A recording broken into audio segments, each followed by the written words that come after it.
Hello friends, मैं Krishna Murari Singh Y 563 channel पे आप सबका स्वागत है। फ्रेंड्स, आज के इस वीडियो में हम लोग पढ़ेंगे कि रजिस्ट्रेशन कैसे करते हैं। यानी कि जब हम किसी वेबसाइट पे जाते हैं और कोई फॉर्म भरना होता है हमें, तो हम कोई फॉर्म भर देते हैं, रजिस्ट्रेशन लिखा था ना, क्रिएट ए न्यू अकाउंट। तो हम बैकग्राउंड में प्रोसेस कैसे होता है और हम डेवलपर एज ए डेवलपर हम उसको कैसे इम्प्लीमेंट करेंगे अपने प्रोजेक्ट में, ये चीज़ें हम आपको बताने वाले हैं यूजिंग पीएचपी लैंग्वेज में कैसे करते हैं। तो फ्रेंड्स, हमने ये एक HTML और CSS का यूज करके फॉर्म बनाया रखा है। अगर आप अभी फर्स्ट टाइम हमारा वीडियो देख रहे हैं या आप एकदम टोटल बिगिनर्स हैं, फ्रेशर हैं, आपको HTML नहीं आती है, CSS नहीं आती है, तो मैं आपको रिकमेंड करूंगा कि आप हमारे पुराने वीडियो जो HTML और CSS के प्लेलिस्ट हैं उसको आप एक बार देख लें, ताकि आपको HTML का आइडिया हो जाए, आप HTML सीख पाएँ। देन अगर आप करेंगे ज़्यादा बेहतर होगा। अदरवाइज अगर आप बैकएंड डेवलपर हैं तो हम डायरेक्ट रजिस्ट्रेशन के जो बैकएंड PHP का यूज करके जो बैकएंड का प्रोसेस होता है उसको हम आप लोगों को बताने जा रहे हैं डायरेक्टली। HTML पे हमारा फोकस नहीं कर रहे, इसलिए हमने HTML का फॉर्म पहले से बना रखा है। HTML अगर आपको सीखना है तो मैं पहले भी रिकमेंड कर चुका हूँ, फिर से रिकमेंड करता हूँ कि आप हमारा पुराना वीडियो HTML का देख लीजिए। तो फ्रेंड्स, रजिस्ट्रेशन प्रोसेस में हमें 4 स्टेप फॉलो करने पड़ते हैं। फर्स्ट स्टेप में हमें HTML का एक फॉर्म चाहिए जो कि हम पहले से क्रिएट कर चुके हैं। आप बैकएंड डेवलपर में हैं तो वेब डिज़ाइनर जो होगा आपके टीम में वो आपको डिज़ाइन करके देगा। अदरवाइज अगर आप फुल स्टैक डेवलपर हैं तो आप खुद डिज़ाइन करेंगे, या फिर मतलब HTML और CSS का यूज करके आपको फॉर्म डिज़ाइन करना होगा, या फिर आप डिजाइनिंग कैसे ले सकते हैं। ठीक है फ्रेंड्स, तो हम लोग स्टार्ट करते हैं। सेकेंड स्टेप जो होता है वो होता है डेटाबेस बनाने का, क्योंकि हम जब फॉर्म में डालते हैं डेटा, कुछ अपना नेम, ईमेल आईडी, DOB जो भी डेटा होता है, हमारा इन्फॉर्मेशन होता है, वो हम जब एंट्री करते हैं तो वो कहीं ना कहीं जाके स्टोर होता है। जहाँ वो स्टोर होता है उसको कहते हैं डेटाबेस। तो वो हमें बनाना है। तो PHP में डेटाबेस बनाने के लिए हमें लोकल होस्ट लिखना पड़ेगा ब्राउज़र पर जाके। अब ये लोकल होस्ट तभी चलेगा जब आप कोई एक सर्वर यानी लोकल सर्वर इन्वायरमेंट को इंस्टॉल किया रहेंगे, जैसे जैम्प, वैम्प, तो उससे के थ्रू आपको ये लोकल होस्ट का इन्वायरमेंट मिल जाएगा। अगर आपको PHP नहीं आती है या फर्स्ट टाइम PHP पढ़ रहे हैं या फिर PHP में बिगिनर हैं तो आप हमें कमेंट करके अभी बताइए, अभी तुरंत कमेंट करके बताइए, फिर हम आपके पॉइंट्स पे एक वीडियो बनाएंगे PHP का। वैसे भी हम प्लानिंग कर रहे हैं PHP के एक पूरा सीरियल बनाने के लिए, लेकिन उसके लिए आपकी कमेंट का आना बहुत ज़रूरी है। ठीक है फ्रेंड्स, हम PHP में एडमिन में चलते हैं और यहाँ एक नया डेटाबेस क्रिएट करते हैं ट्यूटोरियल नाम से, और क्रिएट किए। टेबल कॉल पूछ रहा है कि टेबल बनाने के लिए बोल रहा है, क्योंकि हमारे डेटाबेस में कोई भी टेबल नहीं है। तो हम एक टेबल बनाएंगे। चलिए यूजर मास्टर के नाम से बना लेते हैं। पहला हम कॉलम ID रखेंगे, क्योंकि हर टेबल का एक ID होता है, हर आदमी का एक ID होता है। जैसे हम लोगों का आधार कार्ड बना हुआ है, तो आधार कार्ड में जो आधार कार्ड नंबर होता है वो हमारी ID है। यानी कहीं ना कहीं गवर्नमेंट के डेटाबेस में हमारी डेटा जो है, हमारी इन्फॉर्मेशन जो है, वो उसी ID पे स्टोर है। दूसरा, जो हम फॉर्म में अपना फील्ड बनाए हुए हैं, फुल नेम है, फुल नेम ले लेंगे। तीसरा क्या है, ईमेल ID है, ईमेल कर लेते हैं। फिर DOB है, एक और ऐड कर लेते हैं यहाँ से। फिर पास है। ID 1 2 3 4 आएगा, यानी इंटीजर में आएगा तो हम इंटीजर कर लेते हैं इसको। फुल नेम टेक्स्ट में भी हो सकता है, स्पेस भी हो सकता है, तो इसलिए वायर कर। ईमेल ID भी वायर कर, DOB भी वायर कर, और पासवर्ड भी हम वायर कर सकते हैं। इंटीजर है तो 20 लेंथ इसके लिए पर्याप्त होगा, वायर कर है तो मैक्सिमम 255 कर लेते हैं। और ID को हम ऑटो इंक्रीमेंट कर देंगे। ऑटो इंक्रीमेंट का मतलब होता है कि जैसे जैसे डाटा इंसर्ट होता जाएगा ID ऑटोमेटिकली इंक्रीमेंट होती जाएगी, ऑटोमेटिकली इंसर्ट होता जाएगा। फ्रेंड, इस तरह से आपने अभी डेटाबेस बनाया। उसके बाद उस डेटाबेस में एक टेबल बनाया जिसमें डेटा को स्टोर करेंगे हम लोग, यानी यूजर जो रजिस्ट्रेशन करेगा उसका रजिस्ट्रेशन का इन्फॉर्मेशन जो होगा वो कॉलम वाइज स्टोर करेंगे। अब सेकेंड स्टेप, थर्ड स्टेप जो है, नेक्स्ट स्टेप, वो होता है हमारे PHP के पेज को, PHP स्क्रिप्ट का, यानी PHP और डेटाबेस के बीच में कनेक्शन प्रोवाइड करने का, कनेक्टिविटी करने का। तो उसके लिए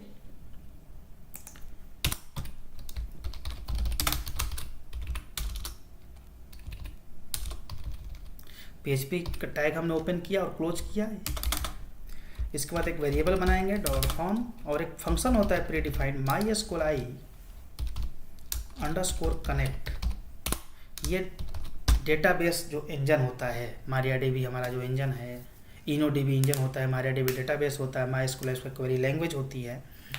तो इन सब चीज़ों से हमें कनेक्शन करने के लिए ये फंक्शन का यूज करते हैं। प्री डिफाइंड फंक्शन होता है ये 3 पैरामीटर या 4 पैरामीटर को एक्सेप्ट करता है। पहला पैरामीटर में होस्ट का नेम होता है, यानी जहाँ पे आपकी प्रोजेक्ट होस्ट होती है, जैसे www.फलाने-चिलाने.com, या फिर आपका जो वेबसाइट का है या IP है, या हम लोकल होस्ट पे वर्क कर रहे हैं तो लोकल होस्ट। दैन डेटाबेस के यूज़र नेम होता है, तो यूज़र नेम लोकल होस्ट पे हमारे तो लोकल होस्ट पे बाय डिफ़ॉल्ट रूट होता है। एंड थर्ड जो पैरामीटर होता है वो होता है पासवर्ड। तो जब आप लाइव प्रोजेक्ट पे काम करते हैं, जब क्लाइंट के लिए प्रोजेक्ट करते हैं, जब cPanel पे काम करते हैं, तो वहाँ पे आपको यूज़र नेम और पासवर्ड डेटाबेस का मिलता है, वो आपको यहाँ पे फिल करना पड़ेगा। अदरवाइज लोकल होस्ट पे बाय डिफ़ॉल्ट ब्लैंक होता है पासवर्ड, और रूट यूज़र नेम होता है। और डाई का मतलब ये है कि अगर मान लीजिए लोकल होस्ट में यूज़र नेम में या पासवर्ड में कुछ एरर हो गया है, वो रॉन्ग हो गया, तो हमें कैसे मालूम चलेगा कि कनेक्शन नहीं हुआ तो गलती क्या हुई। तो इसलिए ये मैसेज प्रिंट कर देगा कि अगर ये होगा, नहीं तो या, और नहीं तो ये चलेगा। तो हमें समझ में आ जाएगा कनेक्शन में कहाँ एरर है। दूसरा एक फंक्शन का हम यूज करते हैं MySQLi select DB। अब वो चलिए डेटाबेस के इंजन से कनेक्शन तो हो गया, लेकिन डेटाबेस इंजन में एक ही डेटाबेस तो होगा नहीं, मल्टीपल हो सकते हैं। तो उनमें से किस डेटाबेस के लिए काम करना है हमें, तो यहाँ पे हम डेटाबेस सेलेक्ट करेंगे। तो MySQLi select DB दो पैरामीटर एक्सेप्ट करता है। पहला डेटाबेस कनेक्शन वाली वेरिएबल, देन डेटाबेस का नेम क्या है, ट्यूटोरियल। और उसी तरह से यहाँ भी एक मैसेज प्रिंट करा देंगे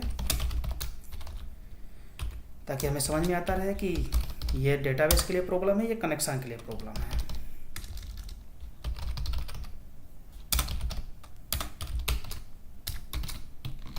ये हो गया कनेक्शन। आइए रिफ्रेश करके देख लेते हैं। रिफ्रेश करने पर अगर इन दोनों में से कोई भी अगर एरर नहीं आया तो समझ लीजिए कि डेटाबेस कनेक्शन हो गया, और अगर एरर आ जाता है तो समझिए कि कनेक्शन में कुछ प्रॉब्लम है। देखिए हमने रिफ्रेश किया, कोई भी एरर नहीं आया, मीन्स कि हमारा कनेक्शन सक्सेसफुली हो गया। अब नेक्स्ट स्टेप में क्या करना है कि इस फॉर्म से हमें डेटा को रिसीव करके कलेक्ट करके PHP के वेरिएबल में स्टोर कर देना है। अब देन डेटाबेस में स्टोर करने के लिए क्वेरी के माध्यम से, जो डेटाबेस के लिए कोड लिखी जाती है, प्रोग्राम लिखी, उसको क्वेरी बोलते हैं, क्वेरी के माध्यम से हमें डेटाबेस को दे देना है, वो बाकी काम अपना करेगा, स्टोर करेगा। आइए करते हैं। इसमें देखिए मेथड हमने एक एट्रीब्यूट लगाया है फॉर्म टैग में। मेथड इम्पोर्टेंट है बिकॉज हम कोई भी काम करते हैं तो किसी न किसी तरीके से करते हैं, किसी न किसी मेथड के थ्रू करते हैं। यानी कि अगर हमें कोई भी काम करना है तो कोई ना कोई तरीका हम यूज करते हैं। उसी तरह से यहाँ पे HTML के फॉर्म से डेटा को, इंफॉर्मेशन को उठा करके PHP के वेरिएबल में स्टोर करने का कोई ना कोई तरीका होता होगा, किसी न किसी मेथड्स तो करते हैं। तो यहाँ पे 2 तरीके के मेथड हैं, 2 टाइप के मेथड हैं, एक पोस्ट, एक गेट। गेट मेथड और पोस्ट मेथड में पूरी डिफरेंस होती हैं, इसकी पूरी एक क्लास होती हैं। तो वो अगर आप कमेंट करके बताएंगे हमें तो हम उस पर एक पूरी क्लास बना देंगे, एक पूरी वीडियो ट्यूटोरियल बना के दे देंगे आपको गेट और पोस्ट मेथड पे। अक्सर इंटरव्यूज में पूछा जाता है, 2-3 इंपॉर्टेंस इसके मेथड्स होते हैं, लेकिन बिना मेथड एट्रीब्यूट के आप डेटाबेस में स्टोर नहीं कर सकते, और करेंगे भी तो वो URL में आपको दिखता रहेगा। आइए देखिए, इनपुट टैग में नेम लिखा हुआ है, इसी नेम से हम वैल्यू को गेट करेंगे। इनपुट टैग के जो HTML में हम फील्ड बना रखे हैं, यहीं से हम वैल्यू को गेट करेंगे। ये फुल नेम है। सबसे पहले बटन के क्लिक पे ही फॉर्म सबमिट होगा, तो हम चेक कर लेते हैं कि बटन क्लिक है कि नहीं है, क्योंकि ऐसे तो हमें डेटा इंसर्ट करानी नहीं है। तो इफ़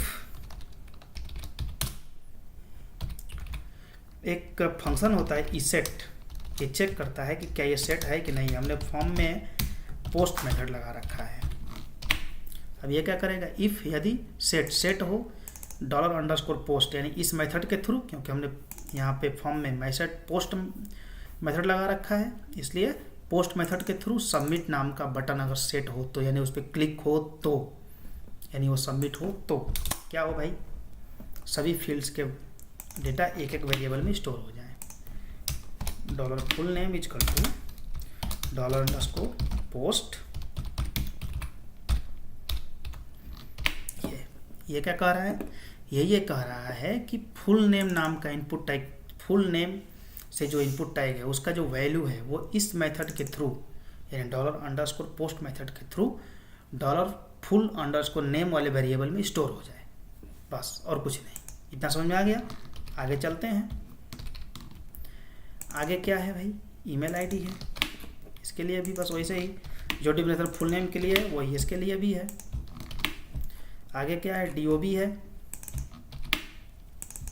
डीओबी ओ कॉपी नहीं हुआ,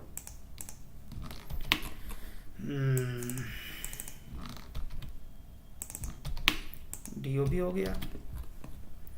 उसके बाद पास, ये हो गया हमारा सारा वैल्यू जो है पीएचपी के वेरिएबल में आके स्टोर कर दिया हमने पोस्ट मेथड के थ्रू।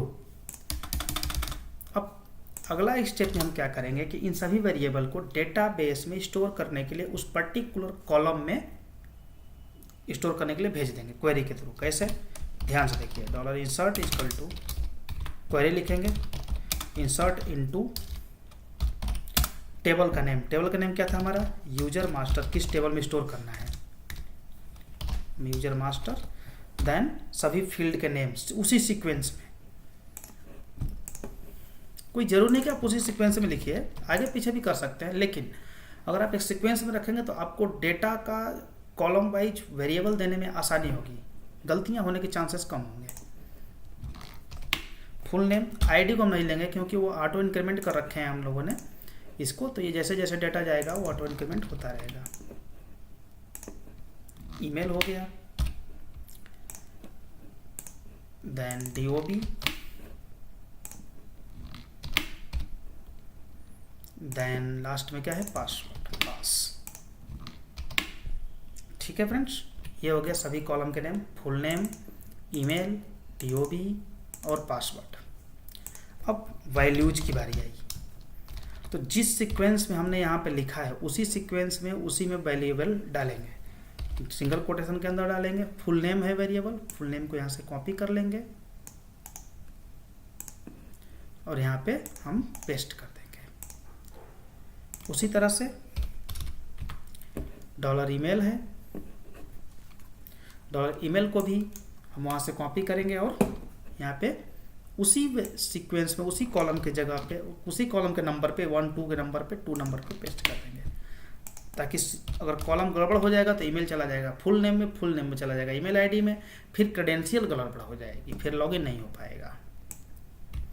और लॉगिन प्रोसेस कैसा होता है तो उसके लिए हमने पहले से वीडियो बना रखा है। अगर आपको लॉगिन प्रोसेस में कोई दिक्कत है, लॉगिन से संबंधित कोई प्रॉब्लम है तो आप उस वीडियो को देख सकते हैं। हमारे चैनल के PHP प्लेलिस्ट में अवेलेबल होगा। ये हो गया हमारा क्वेरी। अभी इससे हम डेटाबेस में स्टोर नहीं होगा, क्यों? क्योंकि ये जो कोड है जिसे हमने सेलेक्ट किया है ये MySQL का क्वेरी होता है, MySQL का कोड होता है। PHP पे कैसे रन करेगा? तो इसके लिए MySQL को PHP में रन कराने के लिए एक प्री डिफाइंड फंक्शन होता है। ये पहले एक वेरिएबल में रन करा ले, स्टोर कर लेंगे इसको MySQL_query।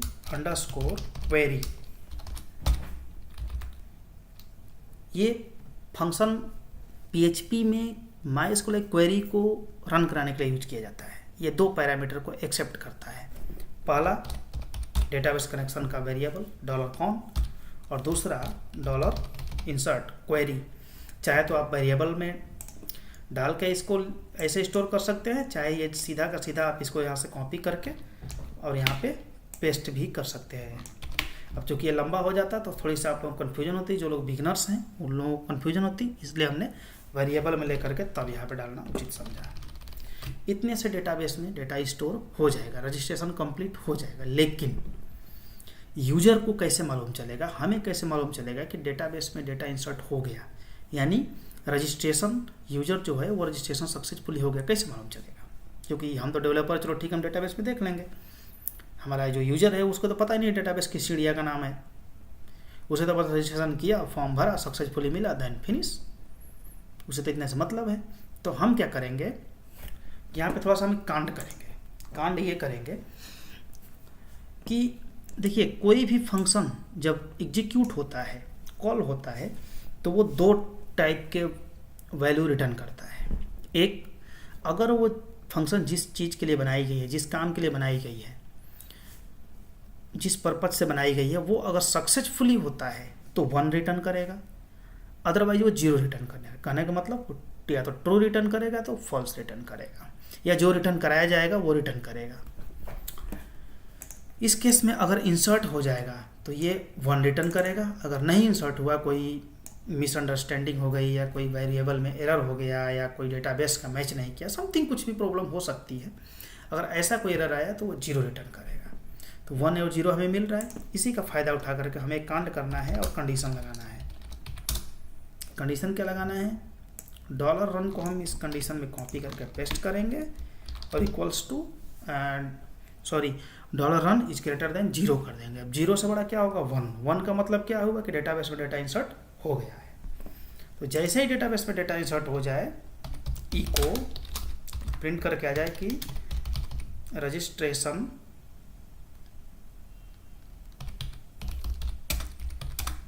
सक्सेस,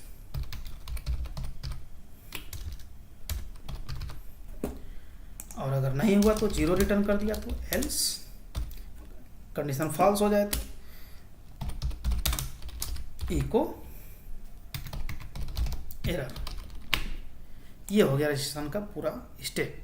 यानी कि जब रजिस्ट्रेशन हो जाएगा, जब सक्सेसफुली डेटाबेस में डेटा इंसर्ट हो जाएगा, इन्फॉर्मेशन जो आएगा फॉर्म से वो स्टोर हो जाएगा, तो 1 रिटर्न करेगा। जब 1 मतलब 0 से बड़ा, यानी ये कंडीशन ट्रू होगा तो ये प्रिंट करेगा, अदरवाइज नहीं रजिस्ट्रेशन होगा, कुछ प्रॉब्लम होगी तो एरर लिख के आएगा। ये पूरा प्रोसेस हो गया। चलिए अब रन करा के देखते हैं क्या आउटपुट आती है। पहले हम डेटाबेस चेक कर लेते हैं, कोई वैल्यू है डेटाबेस में? कोई नहीं है, एकदम ब्लैंक है। आइए एक हम करते हैं,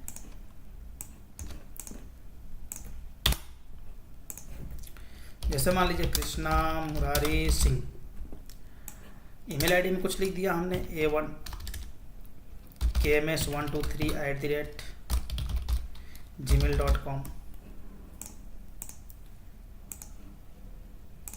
डेट ऑफ बर्थ डाल दिया। चलिए पासवर्ड में भी कुछ डाल देते हैं। अब हम करेंगे सबमिट। जैसे ही सबमिट करेंगे, यहाँ रजिस्ट्रेशन सक्सेसफुली का मैसेज आएगा ऊपर, ये देखिए आ गया रजिस्ट्रेशन सक्सेसफुली का मैसेज। इसका मतलब है कि हमारा रजिस्ट्रेशन जो है वो सक्सेसफुली कंप्लीटेड हो गया है।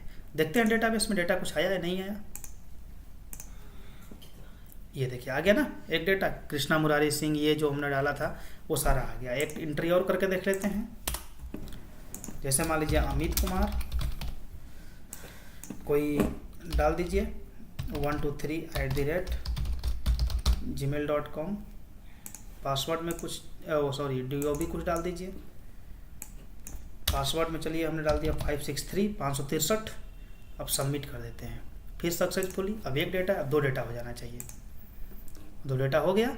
अब देखिए आईडी को हमने ऑटो इंक्रीमेंट किया, और प्रोग्रामिंग में देखेंगे तो हमने आईडी को इंसर्ट नहीं कराया। यहाँ पे देखिए आईडी नहीं रखा है, यहाँ कोई आईडी नहीं डाला, लेकिन फिर भी आईडी वो 1 के बाद 2 हो गया, 2 के बाद 3 होगा। क्यों? क्योंकि हमने आईडी को ऑटो इंक्रीमेंट कर रखा था। तो इस प्रकार से, इस तरह से ये रजिस्ट्रेशन प्रोसेस पूरा PHP में कंप्लीट हुआ। फ्रेंड्स यहाँ पे अगर आपको नीड है, अगर क्लाइंट का रिक्वायरमेंट है, एज पर रिक्वायरमेंट, कभी कभी ऐसा होता है कि हम रजिस्ट्रेशन कंप्लीट होता है तो हम थैंक यू पेज पे रिडायरेक्ट करते हैं। तो यहाँ रिडायरेक्शन का कोड लिख सकते हैं, आप रिडायरेक्ट करा सकते हैं थैंक यू पेज पे, या कोई उसी फॉर्म के नीचे प्रिंट कर देता है कि सक्सेसफुली ग्रीन कलर में। तो इस तरीके से तो आप कर सकते हैं। अगर उसमें कोई प्रॉब्लम हुई तो आप बताइएगा, हम उसके लिए भी एक वीडियो बना कर डाल देंगे, आप लोगों को सीखने में आसानी होगी। तो फ्रेंड्स ये रहा हमारा PHP में रजिस्ट्रेशन प्रोसेस पूरा कम्प्लीटली। आई होप कि आपको कुछ हेल्प हुआ होगा, आप लोगों को सीखे होगा इसको देख करके। तो अगर ये वीडियो आप लोगों को अच्छा लगा, आप लोगों ने ध्यान से देखा, अगर आप लोगों को अच्छा लगा, पसंद आया, कुछ सीखे, तो आप लोग लाइक करके हमारा प्रोत्साहन जरूर बढ़ाइएगा, और कमेंट करके हमें बताइए कि वीडियो कैसा लगा। अगर PHP में आप बिगिनर्स हैं पीएचपी नहीं पढ़े हैं आपने, अभी अभी नया डेवलपमेंट में आना चाह रहे हैं, करियर बनाना चाह रहे हैं, तो आप हमें कमेंट करके बताएं। हम आप पीएचपी की एक पूरी सीरीज बनाने का प्लान कर रहे हैं, उसमें अगर आप कमेंट करके बताएंगे तो हम उस पर जल्दी काम करेंगे और पीएचपी का पूरा, पीएचपी के पी से लेकर के पीएचपी के पी तक मेरे टोटल एक वीडियो सीरीज बना देंगे उस पर हम। लेकिन अगर आप कमेंट करके बताएंगे तब बनाएंगे, अदरवाइज हम पेंडिंग में पढ़ सकते हैं वो। दूसरी चीज़, अगर आपको वीडियो पसंद आया है, अगर आपको लग रहा है कि नहीं कुछ सीखने के योग्य है, कुछ आपको मिल रहा है सीखने के, कुछ आपका काम हुआ है इससे, कुछ हेल्प हुआ है, तो आप कमेंट करके बताएं। वीडियो को लाइक ज़रूर करें, चैनल को सब्सक्राइब जरूर करें, क्योंकि सब्सक्राइब करने से क्या होता है कि कोई भी अगर नया वीडियो आता है हमारा, कोई भी अपलोड करता हूँ तो आपके पास ऑटोमेटिकली पहुँचता रहता है, जिससे आपको देखने में आसानी होती है और हेल्प मिलता है। और दोस्तों के साथ शेयर जरूर करें, शेयर करके ज़रूर बताएँ कि जो चीज़ आपको हेल्प मिला वो आपको दोस्त को भी मिले, और दोस्त भी आपका करियर बनाए, आप वो भी सीखें। तो शेयर करना जरूर मत भूलिए, शेयर जरूर करिए, चैनल को सब्सक्राइब करिए, लाइक करिए और कमेंट करके बताइए कि वीडियो कैसा लगा। आप लोगों ने वीडियो को ध्यान से देखा, कुछ सीखा, उसके लिए तहे दिल से बहुत बहुत धन्यवाद, शुक्रिया।